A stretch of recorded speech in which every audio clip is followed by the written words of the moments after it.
এই দোয়াটি যদি আপনি 7 বার পড়তে পারেন, আল্লাহ তাআলা দুনিয়া এবং আখিরাতের দায়িত্ব নিজে গ্রহণ করে নেবেন, আপনার সকল পেরেশানি দূর হয়ে যাবে। বুকে হাত রেখে বলি, আল্লাহর কসম এই দোয়া আমি ছেড়ে দিই না। তোমরা এই দোয়াটা শোনার পরে সাথে সাথে শেয়ার করে দিবা। আমল না করেও সওয়াব পাবা, তোমার একটি শেয়ারে আমল না করেও সওয়াব পাবা। আল্লাহ তাআলার সওয়াব দান করবেন, রিজিকে বরকত দান করবেন, মনের আশাগুলো পূরণ করবেন।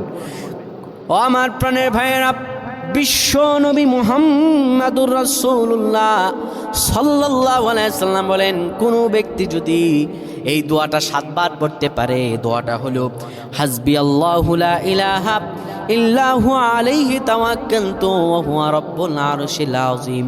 কোনো ব্যক্তি যদি এই দোয়াটা পড়তে পারে খালেস অন্তরে সকালে 7 বার আর মাগরিবের পরে 7 বার পড়তে পারে, আমার আল্লাহ রাব্বুল আলামিন বড় বিপদ থেকে তারে বাঁচিয়ে দিবেন।